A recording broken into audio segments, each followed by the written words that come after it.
Fast food సెంటర్ను ప్రారంభించిన మాజీ market yard chairman Yaganti Mallikarjunarao.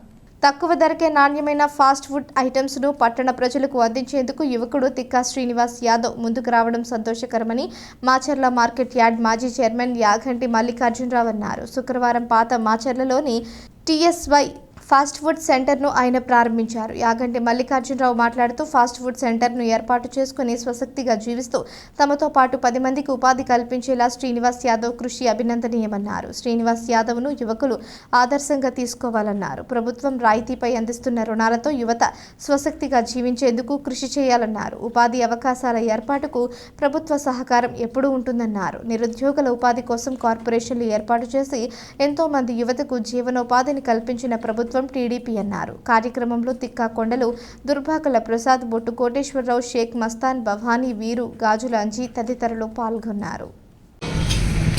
ఈరోజు మాచర్ల పట్టణంలో ఓల్డ్ టౌన్లో రథం బజార్లో చెక్కా శ్రీనివాస్ యాదవ్ గారి ఆధ్వర్యంలో టీఎస్వై ఫాస్ట్ ఫుడ్ సెంటర్ని ఏర్పాటు చేయడం చాలా సంతోషకరమైన విషయం.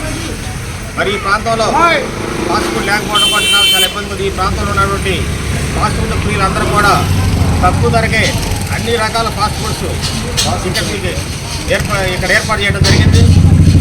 కాబట్టి ఈ ప్రాంత ప్రజలందరూ కూడా ఈ వ్యాపారం గురించి సహకరించాలని చెప్పి నేను కోరుకుంటున్నాను.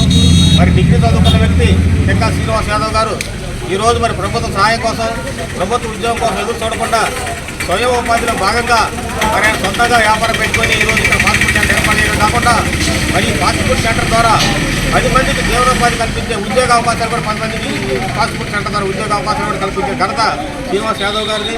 మరి శ్రీనివాస్ యాదవ్ గారు భవిష్యత్తులో మరి ఈయన టీఎస్వై ఫాస్ట్ ఫుడ్ సెంటర్స్ని ఎన్నో శాఖలుగా విస్తరించి వ్యాపారంలో మంచి లాభాలు సంపాదించాలని చెప్పి ఈ సందర్భంగా నేను శ్రీనివాస్ యాదవ్ గారిని కోరుకుంటున్నాను.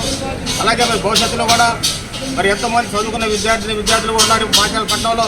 మరి శ్రీనివాస్ యాదవ్ గారిని ఆదర్శంగా తీసుకొని ప్రభుత్వ ఉద్యోగం కోసం, ప్రభుత్వ సహాయం కోసం ఎదురు చూడకుండా ప్రతి ఒక్కరు కూడా ఇలాంటి చిన్న చిన్న వ్యాపారాలు స్వయం ఉపాధి ప్రారంభించి దాంట్లో కొంతమందికి ఉద్యోగ అవకాశాలు కల్పించి మన ప్రాంతాల్లోని అభివృద్ధికి సహకరించాలని చెప్పి చదువుకునే విద్యార్థులను కోరుకుంటున్నాను.